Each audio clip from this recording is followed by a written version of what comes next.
Hey, look though, y'all. My man Frankie Luvu said he plugged in. He said he got all the drop on the upcoming free agents, and they want to come play for the Burgundy and Gold. AAP. I think Frankie Luvu your right hand man when it comes to free agency, Slim. Let's talk about it. The way that we live is not for everybody.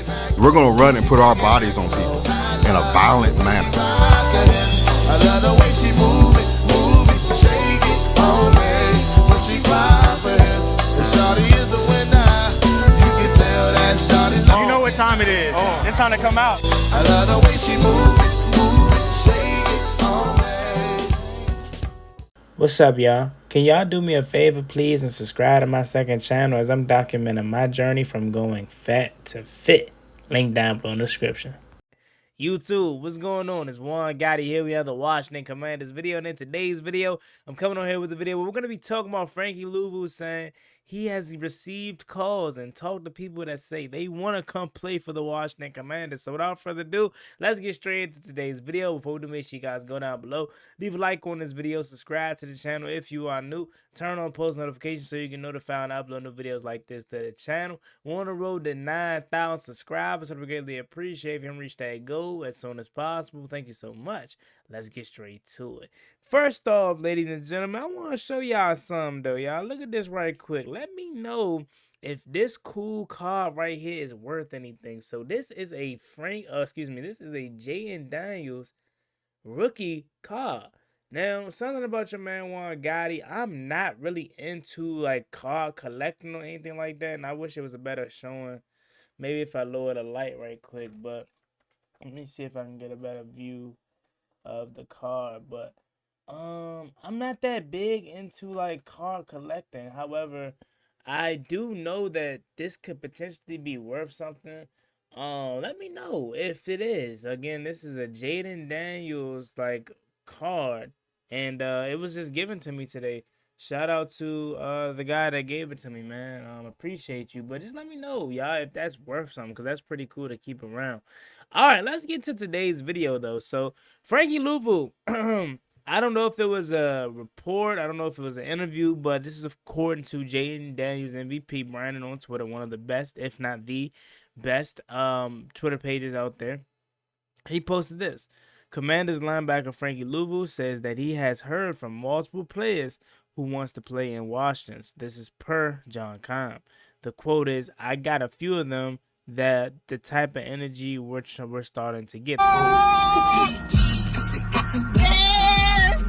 Okay, it was probably an interview with John Keim since it's per John Keim. So shout out to John Keim holding it down. And that's no surprise, as we know. I think one of the guys that he's probably talking about is Matt Judon. Because remember after the Falcons game, he talked to Matt Judon, and Matt Judon was basically telling him how good Jaden Daniels is. You know what I'm saying? And how much he respects and likes his game. So and they're clearly cool friends, or at least know each other. So they talked a little bit. So I know for sure Matt Judon is probably one of the guys that wants to come and play for Washington. But again, this is the kind of traction that you get. This is the kind of noise and attention that you get when you have a season in which you just turned in. People are now paying attention to Washington. People are now looking at Washington as the potential new spot to be in. And that's why I am more than certain this team is about to take a super increase. Not even just because of what Frankie Luvu and the reports about him and what he said today. Obviously, there's been numerous reports that Washington is going to be aggressive this offseason and upgrading the team. Myles Garrett wants to come play for Washington. It's rumored that we're interested in him. It's also another rumor that Washington is going to be in the market for a wide receiver 2 alongside Terry McLaurin. So I don't know if that takes us out of the market of a T. Higgins and more so puts us in the market of a Chris Godwin. And y'all know I've been banging the table for Chris Godwin, or maybe even like some of you guys want Cooper Kupp. Maybe, but I wonder, and this is more so about Frankie Luvu, but this all goes into the whole topic. I wonder if that report has validity, because if that's true, and I don't know if I'm being too literal about it, but if that's true that they're trying to get a wide receiver 2 opposed Terry, clearly, obviously we know Terry's number 1, But again, that might mean that we're not interested in T. Higgins. And T. Higgins clearly came out and said he wants to play for Cincinnati. He wants to stay in Cincinnati, but it's out of his control. So maybe we already know, like, hey, we're not going to be able to get T. But again, like I said, we can get a Chris Godwin. We could maybe trade for, even though, again, I made the video and I don't personally want Cooper Kupp as my first or second option, but I see a lot of other fans doing. If they got him, I wouldn't be opposed to it. I'm obviously going to support it.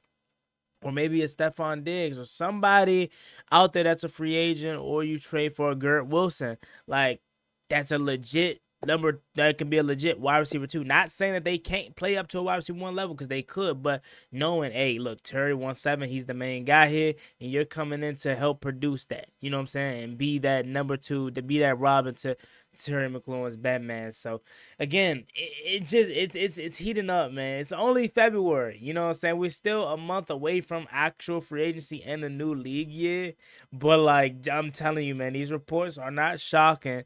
But the fact that we're a team in which we're a destination in which people want to come is mind-blowing still. Like, imagine that, man. Like, nobody wanted to come to Washington just a couple years ago. Just 2 years ago, Washington was not looked at as a destination. I said this multiple times when we got Bobby Wagner. Again, y'all know I was away. I said it all the time for last free agency. I was away. I wasn't here on YouTube.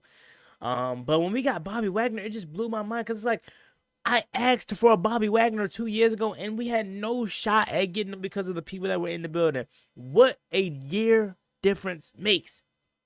At that time, what a year difference makes, because there's new people in the building, Ken Norton, Dan Quinn, and that attracted Bobby Wagner here, and obviously he goes to Howard. And then you look at the year that we just turned in, and now all the other high-level wanted to come to Washington, wants to come to Washington because of the season that we turned in. So again, your life can change in a year.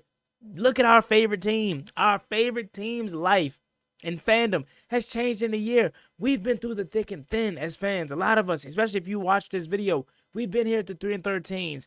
We've been here at the terrible seasons. But we've had older fans that were diehard fans but tuned out the team because they were so trash for years.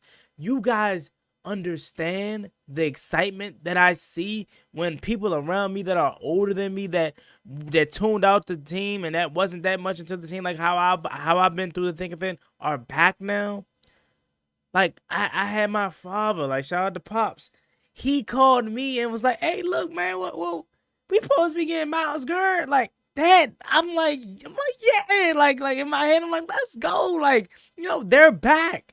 Because we're good. And that's what they would tell me all the time, is like, it's not that I'm not a fan no more. I still love the Skins, man.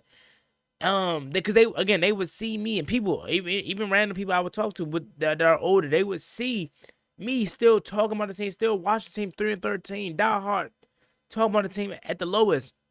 And they would be like, "Man, I love the team, but I can't stomach that no more, man. I have more things that I'd rather do in my life at this time." But I'm like, what would get you back in? They say winning. And y'all see the difference it makes. Not only from the fan base, but from your immediate circle. I'm sure you got family, fans, friends out there that are back now deep into the Commander lore yet again. Skins lore again, because we're good. And that's all it brings, bro. So it's everything ties into one. Fan base is back because of success, and players we never thought we would have an opportunity to get wants to come play for us. When the hell does a Myles Garrett caliber guy openly praise a Commanders team and wouldn't mind coming here? When would guys call up current Commander players and say, "Hey, yeah, y'all, look, man, I probably want to come move with y'all boys. Y'all boys killing it, man." That never happens for us.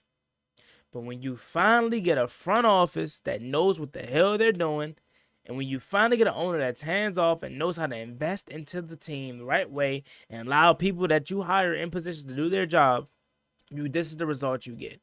And obviously, when you when you do this, when you hit a slam home pick, a JD5, and you get a generational guy at 2, that also helps out as well. Like, who will be kidding? Without Jade Days, it wouldn't be none of this, man. But it just excites me. And I try to, get you guys prepared for what this offseason is about to be. And I'm more than certain y'all are. But not only do we have a quarterback, so this is the first time, maybe since Kirk Cousins? I would say Alex Smith, but he ended up getting hurt. So obviously we only had half a season with him, a fourth of a season that is. But maybe since Kirk Cousins, we had some consistency at the quarterback position, and we knew who our starter was going to be going into the next year. You know what I'm saying? We actually feel good and confident about the start. This is the first time that that's happened. So we're good at the QB position for the first time in a long time.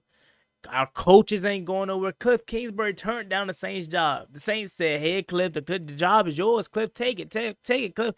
Cliff said, "Nah, I'm good. I'm good. I'm going back with 5 and the skins." You hear me? Then, obviously, head coach.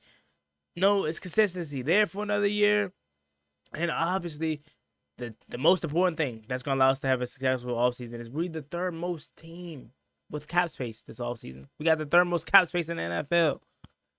So, again, this offseason is about to be so tough, Slim. I'm telling you, we about to go stupid, bro. And I can't wait. Even if it ain't T. Higgins, even if it ain't Chris Godwin, even if it ain't Myles Garrett, and it's a Chris Godwin instead of T. Higgins, and it's a Josh Sweat instead of Myles Garrett. Yeah, of course, if it comes to Myles Garrett or Josh Sweat, you want Myles Garrett. But don't get me wrong. But if you saying what Josh Sweat just did in the Super Bowl, you can't tell me he wouldn't be light years better than anything on his roster. Dante Fowler, bring him back, obviously. You know? So what? I love Myles Garrett, and I want him here. But if we can't get our hands on Myles Garrett because Cleveland don't want to trade him, I settle for a Trey Hendrickson trade. 17.5 sacks. I settle for signing an OG like Khalil Mack who's still valuable. You turning your nose up at a 33-year-old Khalil Mack? Oh, he's 33. But he's just had 17.5 sacks in 2023. So you telling me Bobby Wagner, 34 years old, and he just had the hell of a season that he just had? And come on, you telling me OGs can't hoop? OGs still can hoop.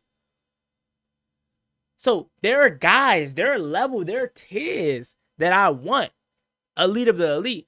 But if we can't land the elite of the elite at every position, they still some guys out there. You telling me you wouldn't be interested in Nick Westbrook-Ikhine from Tennessee? I would love Nick Westbrook-Ikhine. As long as that's not my only move. But we go out, let's say we trade for a Cooper Kupp at 31 again. That's just a guy that I see a lot of people are interested in. Me personally, if it happens, cool for it. But that's not the guy I'm clamoring for. But let's say we sign a Cooper Kupp and let him be a primarily slot kind of guy, wide receiver 2 slot guy. And your 3 is Terry, Cooper, and Nick Westbrook-Ikhine or / De'Ami Brown. I'm fine with that. Because at the end of the day, we got other pressing needs. That's 1. And 2, every position don't have to be superstar status. Would we love that? Hell yeah. But just getting Terry, that consistent number 2 weapon, whether he works predominantly the Z or he's in the slot. Just long as you got him a predominantly number 2 guy, that is light years better than what we had. And then you sprinkle in De'Ami Brown. You sprinkle in Nick Westbrook-Ikhine. Come on, Slim. I can't wait for free agency, bro. I'm not going to wrap y'all up too much longer, Slim. But I'm super excited because we can't lose. Again, even if we don't get the superstar guys at every position, I know my GM is about to cook regardless, and I'm going to like any move we do. I'm going to like it, and even if I'm questioning it in a moment, I'm going to do research to figure out, okay, why we do it. Maybe this makes sense, and then I'm going to ultimately let it play out. How many free agents were we wrong on this year? Who knew what Jeremy Chin was going to be to this defense? Who knew what Noah Igbenogany was going to be to this defense? So, again, if you question what we do in the moment, that's fine. That's typical fan stuff to do. But let it play out. Because who's going to be this 2025 Noah Igbenogany? Trust me, he's going to be out there. Not everybody going to be a big splash move, I'm telling you. They're going to be the guys that make a difference when we go on the Super Bowl run next season. I can't wait for it. But that being said, it's me, your boy Juan Gotti. Make sure you like, comment, and subscribe to the channel. Let me know what you guys think of this video in the comment section down below. Y'all blessed, stay safe, be easy out there on the road to 9,000 subscribers. So we really appreciate it. Reach that goal as soon as possible. I'll catch y'all later. I'm out. Peace.